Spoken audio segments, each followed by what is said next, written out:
Afternoon dears, बात करते हैं आज गोल्ड के पोजीशन की। चैनल पे नए आने वाले ट्रेडर से स्पेशली रिक्वेस्ट होगी कि चैनल सब्सक्राइब नहीं किया हो तो कर लें और लाइक शेयर ज़रूर किया करें। अगर आपको लगता है कि हमारे चैनल से आपको बेनिफिट मिलता है तो आप से स्पेशली रिक्वेस्ट है कि लाइक शेयर ज़रूर किया करें, कमेंट्स भी कर दिया करें। कुछ पूछना चाहते हैं, मैं यकीनन पूरी कोशिश करूंगा कि आपको जो है वो बेहतर गाइड कर सकूं जो मेरी नॉलेज है। और उसके अलावा अगर व्हाट्सएप का जो ग्रुप ज्वाइन करना चाहते हैं तो डिस्क्रिप्शन में मेरा व्हाट्सएप नंबर मौजूद है, आप उससे रब्ता कर सकते हैं। जैसा कि आप जानते हैं कि हमारा मेथड ना तो जो है वो पैटर्न और ना ही इंडिकेटर और यहाँ तक कि हम फंडामेंटल को भी फॉलो नहीं करते हैं। हमारा जो मेथड है वो वेव्स और लेवल के बेस पे है। और आपने देखा है कि हालाँकि वो हालात कैसे थे और जंग के मामलात थे, तकरीबन जो है वो यही लग रहा था कि मार्केट बुलिश होगी, लेकिन हमारी पिछले वीक की आप एनालाइज़ उठा के देख लें, मैंने 45 का एरिया 32-45 का सेल टारगेट दिया था फर्स्ट। और आप देख सकते हैं एनालाइज़ मौजूद है वीकली। तो आप देखें कि किस तरह की जो है वो मार्केट वहाँ से सेल हुई और तकरीबन 45 का एरिया डैश किया। अब हम बात कर लेते हैं करंट पोजीशन की। आज देखिए मंथली क्लोज है और जैसा कि मैं कई दफ़ा कह चुका हूँ कि जैसा वीकली या मंथली क्लोज होते हैं तो अनएक्सपेक्टेड मूव के जब बहुत बड़े चांसेस होते हैं, तो आज मंथली क्लोज है। स्पेशली आप जो है वो यूएस सेशन स्टार्ट होने के बाद फोकस करिएगा लेवल्स के ऊपर, क्योंकि कोई किसी टाइम भी जो है वो कोई बड़ी मूव लग सकती है।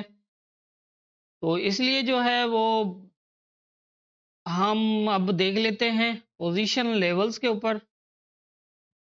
इस टाइम अगर इस एरिया को हम देखें तो ये शेडो लगा चुका है और इस एरिया को अप ब्रेक करने के बाद नीचे नहीं ब्रेक किया, और दूसरा ये एरिया था तकरीबन 83-81, इसको भी ऊपर ब्रेक करने के बाद जो है वो नीचे ब्रेक नहीं किया और ऊपर गया।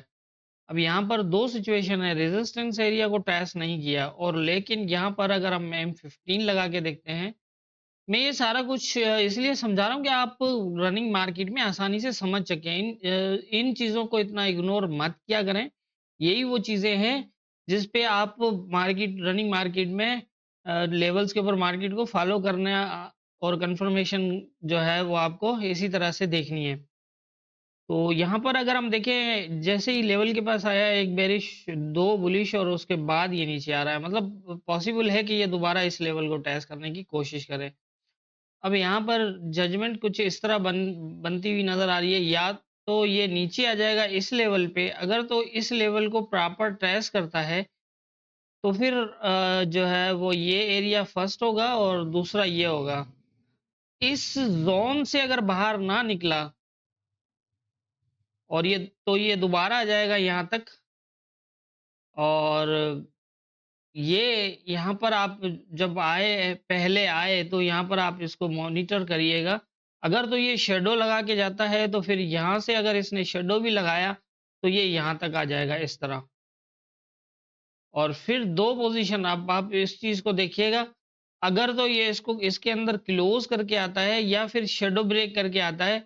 अगर यहाँ स्टे कर जाता है तो फिर यहाँ से 20 का एरिया होगा, और 20 वाले एरिया से अगर रिजेक्ट होता है तो फिर दोबारा तकरीबन 45 देख सकता है। इस तरह की पोजीशन होगी ये। और अगर ये इस एरिया को टेस्ट ना कर पाया, यहाँ से आता है, इसको ब्रेक करता है, ब्रेक करने के बाद जाता है इस एरिया पे, इसको टेस्ट ना कर पाए और रिजेक्ट हो जाए, तो ये ऑलरेडी ब्रेक होगा, यहाँ से रिजेक्शन होगी, फर्स्ट ये टारगेट होगा और फिर ये इसको भी ब्रेक करके नीचे आ सकता है इस तरह। मेरा ख्याल है कि अब आप समझ चुके होंगे। ऊपर का एरिया की अगर हम बात करें, देखें यहाँ पर ये वाली पोजीशन है जिसको इसने M15 में ब्रेक क्लोज भी रखा हुआ है, ये भी रखा हुआ है, ये भी ब्रेक ब्रेक रखा हुआ है। हालांकि ये प्रीवियस ऊपर से भी 3400 से लेकर सारे लेवल्स के साथ ऐसा ही किया हुआ है। और इसकी जो ये जो मूवमेंट है ये एक जो है इंडिकेट कर रही है कि बुलिश होगा नीचे से। लेकिन अगर नीचे की पोजीशन देखें तो नीचे भी काफी जो है बड़े टाइम फ्रेम के अंदर सपोर्ट नहीं है इसके पास। तो गोल्ड इस टाइम जो है वो काफी कंफ्यूज पोजीशन के अंदर है। हो सकता है कि ये फास्ट नीचे गिरे, फिर एकदम ऊपर चला जाए फास्ट, फिर नीचे आ जाए, इस तरह की पोज़ीशन होगी। अब इसको प्रॉपर सपोर्ट चाहिए तो ये मज़ीद इससे भी नीचे इसकी सपोर्ट बनती है, ये 3220 से। लेकिन मैं इतना लंबे एरियाज़ ऊपर के या नीचे के नहीं बताऊँगा क्योंकि माइंड ख़राब होता है। जैसे मैं अब ये बता दूँ कि अब बस बुलिश होने लग गया है, बस यहाँ से आप जो है वो इसको बुलिश देखें। तो बुलिश तो अब कहाँ तक जाता है? अब ये ज़रूरी नहीं है कि मैं यहाँ से कहूँ कि गोल्ड 3700 पे जा सकता है।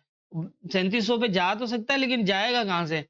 अब जहाँ 3400 पे था कि हाँ, ये तो 3600 पे जा सकता है। अब 3600 पे जा तो सकता है, मैं नहीं कह रहा कि नहीं जा सकता, लेकिन ये यहाँ आके जा सकता है, 32-45 आके जा सकता है, 32-35 से 45 से नीचे आके भी जा सकता है। तो क्या 3400 पे बाएँ बैठे हुए जो लोग हैं उनके साथ यहाँ क्या बना होगा? वो 3700 का इंतज़ार ही करते रहे। तो सीधी-सी बात है कि आप लेवल टू लेवल मार्केट को फ़ॉलो करें। कोई वो नहीं है कि आपने ये माइंड बनाना है कि ये यहाँ से सिर्फ़ बुलिश ही होगा या सिर्फ़ बेयरिश ही होगा। आप लेवल के ऊपर मार्केट को फ़ॉलो करें, प्रॉपर लेवल होंगे तो मार्केट स्ट्रॉन्ग बुलिश होगा। अगर प्रॉपर रिजेक्ट होगा तो मार्केट जो है वो प्रेशर में जो है वो बेयरिश होगी। लेकिन यहाँ पर पोज़ीशन नीचे भी ब्रेक करता हुआ आ रहा है, ये रेज़िस्टेंस एरिया और नीचे इसके पास प्रॉपर कोई बड़ी सपोर्ट भी मौजूद नहीं है, ये भी मैं बता दूँ। तो ये ऐसा भी हो सकता है कि फ़ास्ट नीचे आए, फिर ऊपर जाए, फिर ऊपर से गिर जाए, इस तरह भी हो सकता है। तो या ये भी हो सकता है कि ये यहाँ से इसी तरह से और मज़ीद नीचे चला जाए। यहाँ से जिस तरह ये रेज़िस्टेंस ब्रेक करता-करता नीचे आ रहा है, इस तरह इनको भी ब्रेक करे, फिर नीचे आ जाए, फिर ऊपर जाए, दूसरा रेज़िस्टेंस ब्रेक करे, फिर नीचे आ जाए। तो ऐसा भी हो सकता है, इसलिए आप लेवल टू लेवल ही मार्केट को फ़ॉलो करें। किसी इस चक्कर में मत पड़ें कि जंग है या अमन है, ऊपर जाएगी कि मार्केट नीचे आएगी। आप लेवल टू लेवल यहाँ जो है वो मार्केट को फ़ॉलो करें, जो हमें फ़ॉलो करते हैं। बाकी जो फंडामेंटल और बाकी चीज़ें जिनको फ़ॉलो करते हैं या फिर वो उनको जो बेहतर लगता है, सब अच्छे हैं अपनी जगह पे, मैं किसी को गलत नहीं कहूँगा। अ, मेरा हक नहीं बनता कि मैं किसी को कहूँ कि मैं बेहतर हूँ, बाकी सब ऐसे ही हैं। सब अपनी जगह पर बहुत अच्छे हैं और वो अपनी समझ के मुताबिक जो भी उनको समझ आता है, वो अपने हिसाब से बेहतर बताते हैं और जितना मुझे समझ में आता है, मैं भी उसी हिसाब से बेहतर बताता हूँ। तो मेरे ख़्याल से जितनी मेरी समझ है उसके हिसाब से मुझे करंट गोल्ड में यही नज़र आ रहा है, बाकी होना क्या है ये तो ऊपर वाला बेहतर जानता है, दुआ में याद रखिएगा।